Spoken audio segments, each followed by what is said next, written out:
sound of shattering crystal cut through the hum of the gala like a gunshot. But it wasn't the glass that drew every eye in the room. It was the blood, and it didn't belong to the woman who'd been meant to fall. Willa Oakes had never been built for invisibility. At 26, she carried herself through every room at a weight that made the other catering staff move aside on the stairs without being asked. Not out of cruelty, most days, but out of simple physics.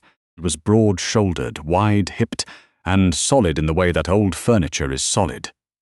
Permanent. Present. Her dark curly hair was perpetually escaping whatever she'd pinned it into that morning, and her uniform.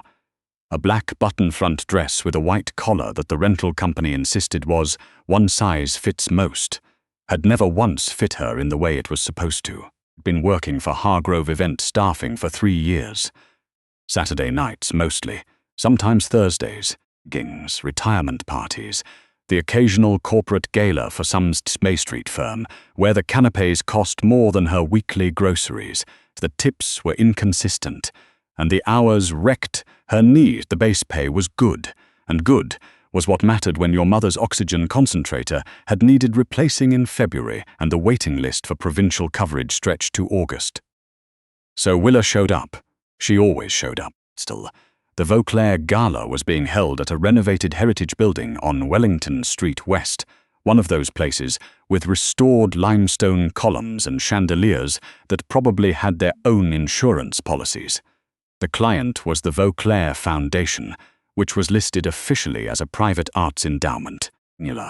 Every person working the event that night had been warned, quietly and with significant eye contact from the staffing coordinator, that the Vauclaire family did not like questions, did not like lingering, did not like the help drawing attention to themselves.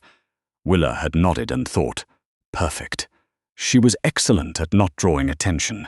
She'd had 26 years of practice. The man she would later learn everything about, stood near the bar when she first noticed him. He wasn't loud about it, the way rich men sometimes were. No booming laugh, no hand on someone else's shoulder, no performance of ease. He simply occupied space with the particular stillness of a person who had never once in his adult life needed to prove he belonged somewhere. He was somewhere past 40, dark-haired going silver at the temples, dressed in a charcoal suit that sat on his frame, like it had been sewn around him while he was standing right there.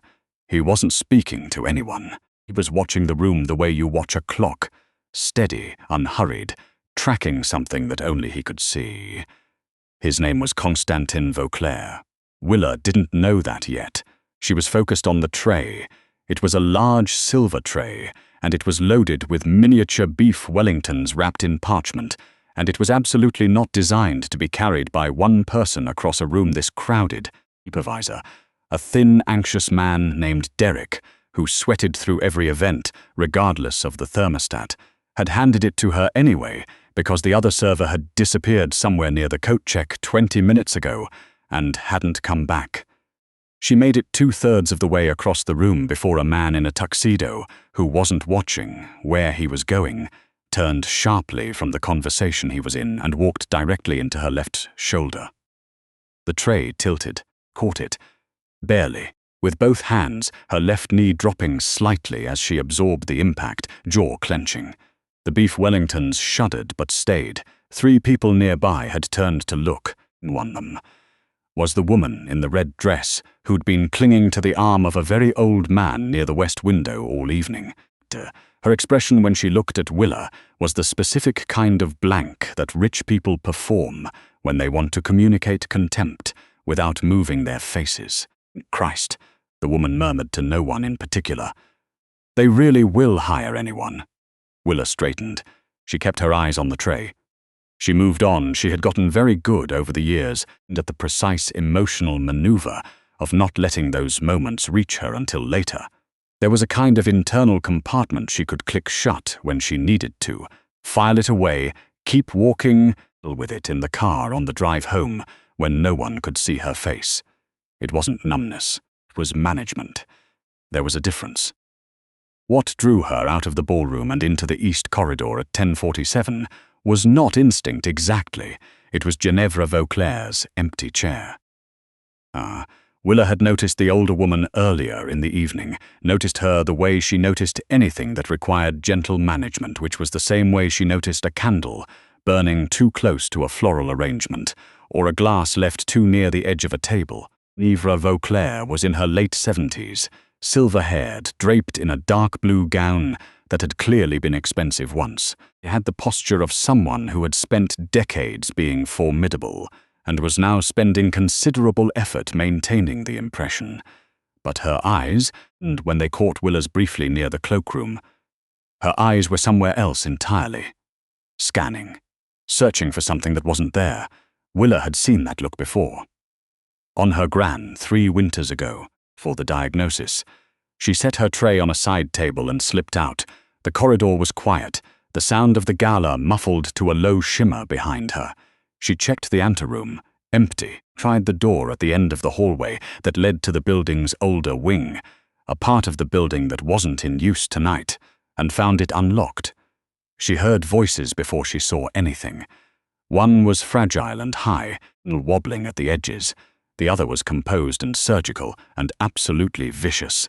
"Don't belong out here." That was the woman in the red dress. Willa recognized the voice immediately. Up close it had a quality like the drag of a nail across paint. "Go back to the table, Ginevra. You're embarrassing yourself." "I was looking for the garden." The older woman's voice, confused, slightly distant. It was through here, I thought. The garden with the... There is no garden. This wing has been closed for years. You're wandering around a storage corridor in the dark at 11 o'clock because your mind is gone and you can't be trusted to sit still for 3 hours. A pause.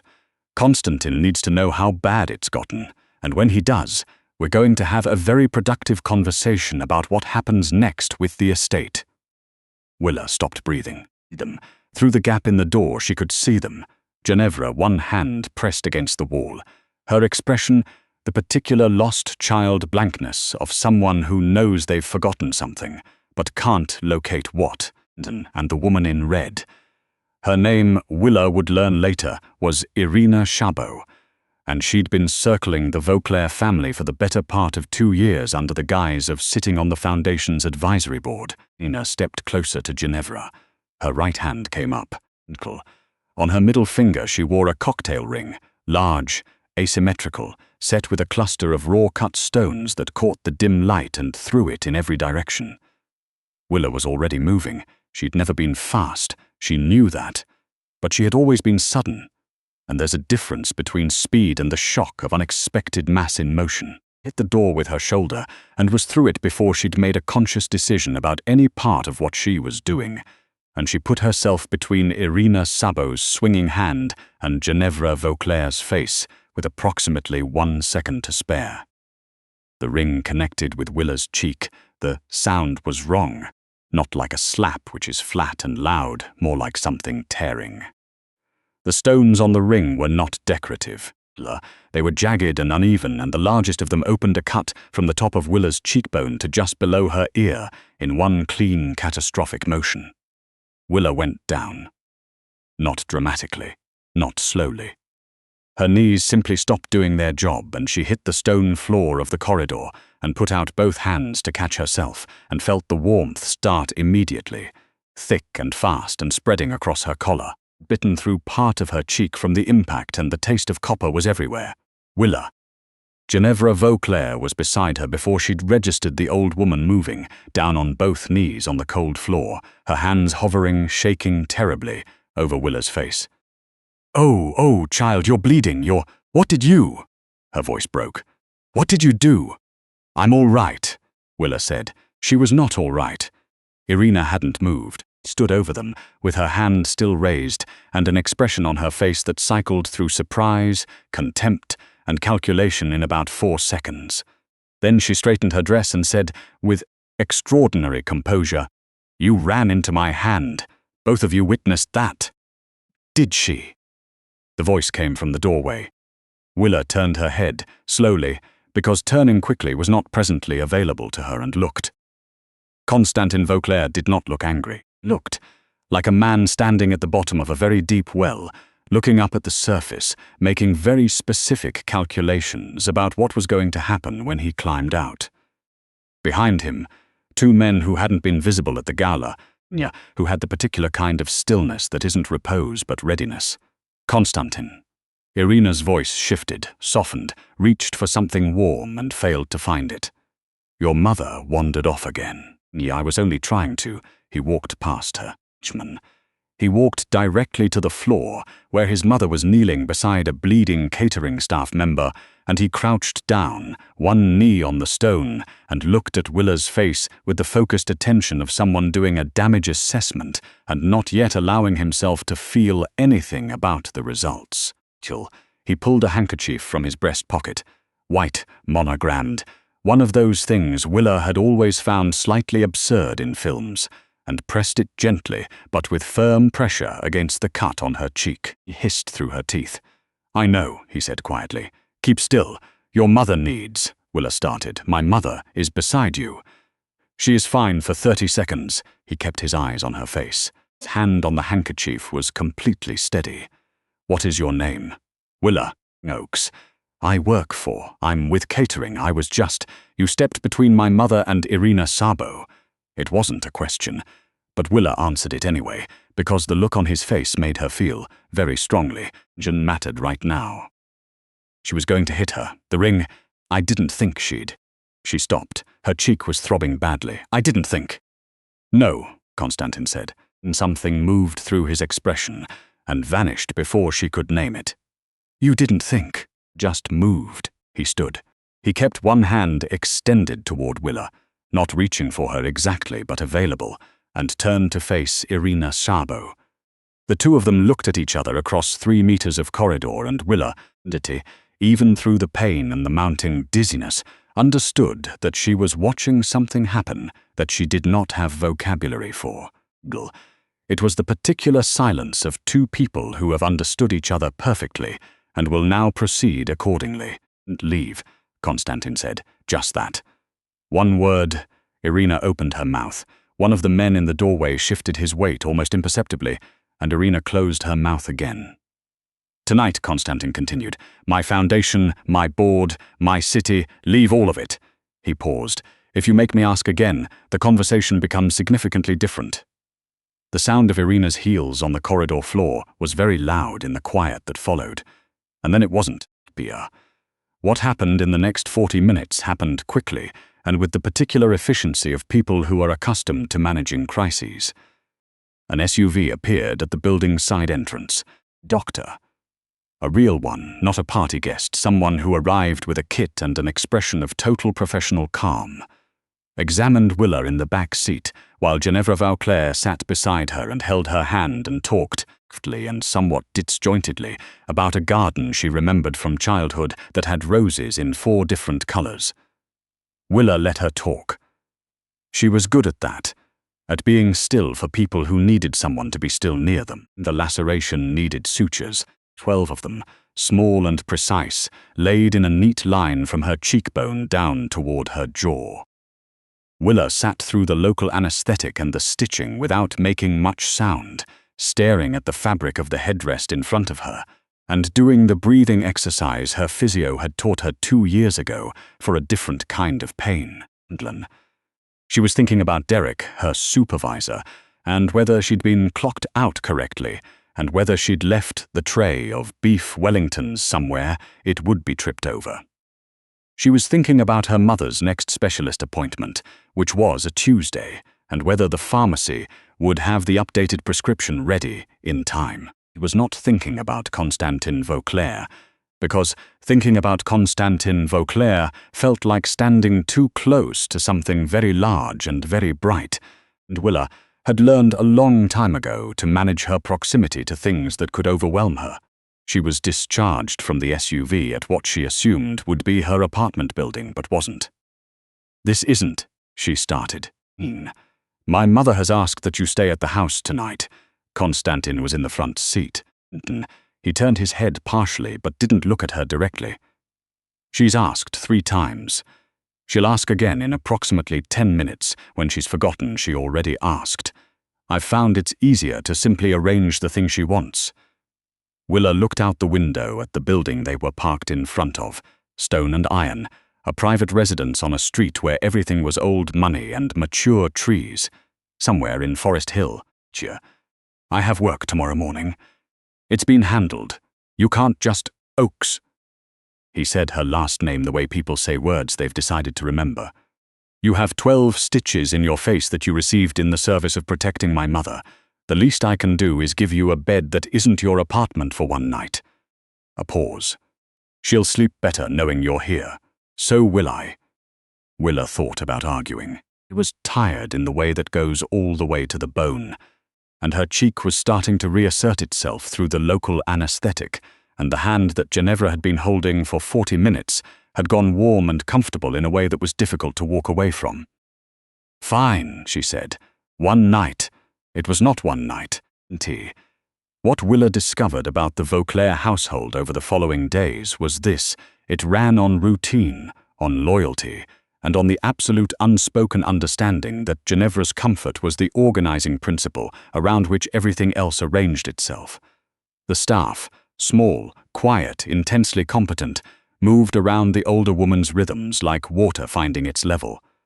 They knew which rooms she preferred in the morning versus the afternoon, knew that she became agitated if the television was on after 8.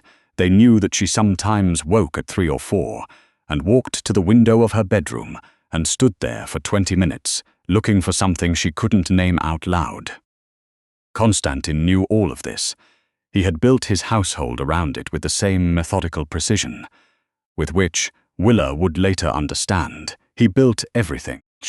What he hadn't had until now was someone who could sit with his mother through those 3 a.m. moments without alarming her. The staff were trained, they were efficient.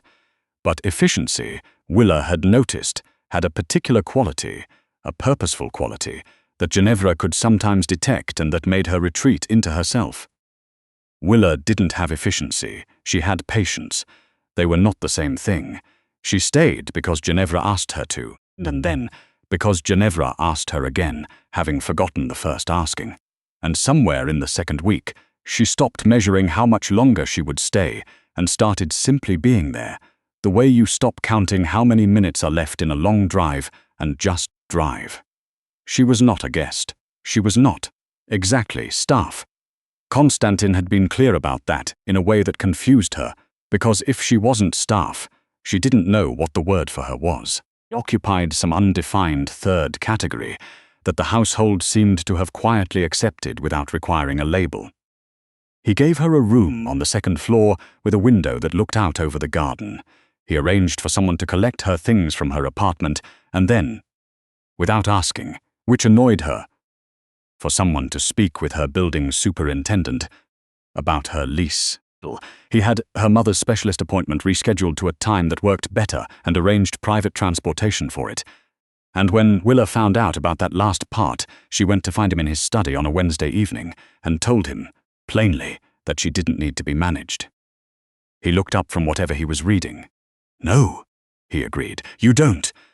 Then stop making decisions about my life without asking me. Fair. He set down his reading. Would you like your mother's specialist appointment moved back to the original time? Willa opened her mouth, closed it. That's not the point. It's exactly the point. He wasn't combative about it. The way he said most things, level considered, with the slight quality of someone who has thought about this longer than the conversation has been happening. I make decisions efficiently. It's a habit that works well in most contexts and very poorly in this one. I'll ask first, going forward. She looked at him for a moment. That's it? You're just going to agree? You're right. Why would I argue? Willa had spent a significant portion of her life surrounded by people who argued about things they knew they were wrong about, and she found his lack of defensiveness so disorienting that she left the study without saying anything else, which she later felt was not her best conversational exit. Learned the shape of him slowly, in the way you learn a place. Not all at once, but in fragments, corridors, and rooms, until the whole thing assembles itself without your noticing. She learned that he slept very little and read a great deal, and that the books on his desk were never decorative. learned that he had two modes of speaking.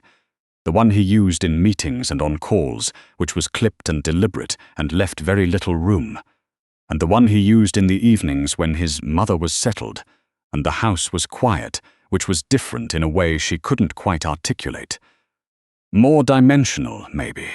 More like a person. Learned that he had built the Vauclaire Foundation in his mother's name and kept its actual operations. The other operations, the ones not listed on any tax document, entirely separate and clean, and that the people in his organization were afraid of him in the way that people are afraid of something that is entirely consistent. Not unpredictable. Not cruel. Simply absolute. There were rules, and the rules were clear, and he held to them with a rigor that was either very reassuring or very frightening, depending entirely on which side of them you were on. Willa was on the inside of them, and she found it reassuring. What she did not find reassuring was the particular quality of attention he paid to her. Not intrusive, not possessive, nothing that she could point to clearly and say, "Here, this is where it crosses a line." It was more the way that when she was in a room, she was aware of being in the room in a way she hadn't previously been. The way his eyes found her in conversation, without seeming to look. The way, when she said something, genuinely said something, not catering-staff pleasantries, but something she actually thought. There was a brief pause before he responded, like he was making sure he'd gotten it correctly. She didn't know what to do with that. Put it in the compartment with the other things that needed managing and clicked it shut. It was Ginevra who opened it back up again. She did it on a Thursday afternoon in the sunroom while Willa was brushing out her silver hair, a ritual they'd fallen into that Ginevra found settling in the way that rhythmic, predictable things settled her. The older woman was having a clear day. Her eyes were sharp and present, and she was entirely herself, which happened with enough consistency that Willa had stopped grieving the days when it didn't. "He watches you," Ginevra said. Willa kept brushing. "I know. He doesn't watch people." She said it simply as fact. "He observes them. There's a difference. He observed me for 43 years, and I'm his mother." A pause. "He watches you." Willa set the brush down. "Nivra, I'm not confused about this," the older woman said quietly. "I'm confused about a great many things. Not this." She found Willa's hand and covered it with both of hers. "He's afraid of it, in case that's useful information." It was, Willa thought, more useful than she wanted it to be. The moment that changed everything came 6 weeks after the gala, on a night when the security system on the estate registered 3 vehicles that didn't belong. Eventually, Constantin was already gone from the house a meeting. His underboss had said something that needed handling across town. Willa was with Ginevra when the front entrance was breached. She heard it before she understood it. A sound from the ground floor that was wrong in the way that sounds are wrong when the house is supposed to be quiet, got Ginevra into the walk-in closet of the master bedroom and stayed with her, one hand over the older woman's, speaking in the same low, steady tones she used at 3 in the morning, while the sound of the house being moved through reached them in fragments. Later, Constantin's men would tell him that they'd found 2 of Irina Chabot's associates unconscious in the hallway and a third who hadn't gotten that far. Nissen. They would also tell him that the woman who had been sitting with his mother had barricaded the closet door with a cedar chest that was estimated to weigh approximately 300 pounds and had been moved using nothing but adrenaline and stubbornness. Constantin heard all of this standing in his foyer at 1 in the morning in a coat that smelled of cold air, and then he went upstairs. Ginevra was asleep by then, finally, exhausted and settled, her breathing even, sitting on the edge of the bed, her back very straight, both hands in her lap. The bandage on her cheek from the original wound had been replaced by a thin strip of medical tape over the healed scar, and she had a minor cut on her forearm that she hadn't mentioned to anyone. Constantin sat down beside her. Not close, just beside. For a long time neither of them said anything. "You moved the cedar chest," he said finally. "It was in the way. It weighs. I know what it weighs." She looked at her hands. "I needed it to be in front of the door." He was quiet for another moment. Irina is not going to stop, he said. She has resources I underestimated. People I didn't account for. The thing with the ring at the gala, that wasn't impulsive.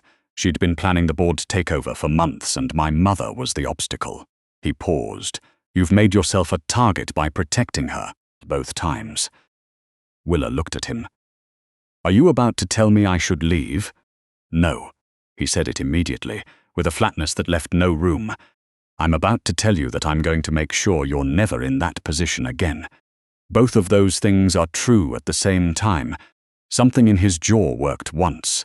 I should have moved faster on Irina. I made assumptions about the limits of what she would do, and I was wrong. You paid for that. I'm fine. The first time you said that I let it go. I'm not letting it go twice. She looked at him. He was looking at the middle distance, the window, the garden, the dark. His profile in the lamplight was composed in the way that things are composed when they're being held deliberately. She's going to be all right. She meant Ginevra, yes. He looked at her then, directly, 'cause you were here. The space between them had a quality that Willa was becoming familiar with. That particular kind of weighted silence that is not emptiness, but the opposite of emptiness. She had felt it in the corridor outside the conservatory at the gala. She had felt it in his study. She felt it now and did what she always did with it, which was sit still and wait for it to resolve into something she could identify. I don't know how to do this, she said. Whatever this is. No, he agreed. Neither do I. She turned that over. That's not reassuring, coming from you. I know. He didn't look away. I'm not going to pretend it is. Mia. He reached out slowly, the same way he'd reached for the handkerchief on the floor of the corridor, the same deliberate telegraphed slowness, and put his hand over hers where it rested on the bed. His palm was warm and completely steady, and she felt under it something in herself go very quiet. Not empty, quiet. The kind of quiet you find on the other side of a long noise. She told me I watch you. He said, my mother, she told me you were afraid of it. She's not wrong. A pause. She's rarely wrong about people, even now, especially now. He turned his hand slightly, not gripping, just present. I've spent a long time being very careful about what I let into this house, into her life. He stopped. You walked through the door with a catering tray and 12 months of your mother's pharmacy receipts in your bag, and you didn't once ask me for a single thing. Willa thought about that. I didn't need anything from you. I know. Thumb moved once across her knuckles. That's why. What followed was not simple. Nothing in Constantin Vauclaire's world was simple, and Willa was not a woman who had ever confused, feeling something strongly with acting on it quickly. She had patience, built it, over years out of necessity, and she applied it here the way she applied it everywhere, with steadiness and without apology. Irina Chabot's campaign against the Foundation collapsed over the following month under the weight of a very thorough, very methodical exposure of the financial irregularities she'd introduced to the Foundation's accounts. The collapse was total and public, and managed in a way that left nothing to reconstruct. Willa didn't ask for the details, and Constantin didn't offer them, which felt like a mutual agreement about the limits of what she needed to know, and she found that she was comfortable with that. He handled what needed handling. She sat with Ginevra through the mornings and the 3 a.m. moments, and the clear days and the difficult ones, and she called her mother on Tuesdays and went home to her apartment on some weekends, because she needed to remember that she had a life that was hers, and because Constantin seemed to understand, without being told, that her independence was not something she was interested in surrendering. He asked before he arranged things. He didn't always ask before he thought things, and his thoughts had a way of making themselves known in practical outcomes before she'd had time to consider them herself. The pharmacy, the specialist, a check in an envelope on her dresser one morning that was so far in excess of any reasonable thing she could have been owed that she went and found him immediately and stood in his doorway and said nothing, just held up the envelope. He looked at it. Much? Too much is not a category that contains this amount of money. Consider it retroactive. For the cedar chest, Constantin. He almost smiled. Almost. Consider it a gift. I don't need. I know you don't need it." He folded his newspaper with the unhurried certainty of a man who had already decided how this conversation ended. "I would like to give it to you anyway, 'cause you took a ring to the face on behalf of my mother and then moved a 1,300-pound cedar chest to keep her safe. And because your father's medical file is 2 inches thick and none of those bills have been paid yet, and because I am asking you this time." He paused. "Willa, let me." She was quiet for a long time. Outside, the garden was doing something seasonal. Frost on the grass, the last of the chrysanthemums going brown at the edges, the kind of November morning that smelled like the end of something. "You'd better ask next time too," she said. "I will. And the time after that?" "Also yes." He met her eyes. "I would like there to be quite a few times after that. I would like that."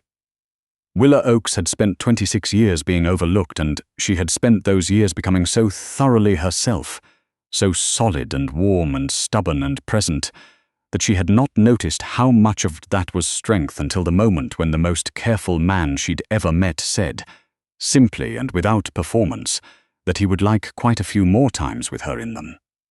She tucked the envelope into the pocket of her cardigan. "I have a Thursday thing with your mother," she said. "And my mum's appointment is the 2nd Tuesday of the month, and I'm not missing it. Of course, and I'm keeping my apartment, obviously. And you're going to learn how to ask before you decide things. I'm learning." He looked at her steadily across the width of his study with that particular quality of attention she had come to know, that watching, not observing. "I'm a slow study, Darren. You may have to be patient." Willa thought about patience, about all the years she'd built it, day by day, carrying things that were heavy in rooms where no one moved to help, about how she'd always believed, without quite examining it, that patience was just another word for endurance. She was starting to understand it could be something else, something you offered on purpose, to something that deserved it. "That," she said, "I can manage."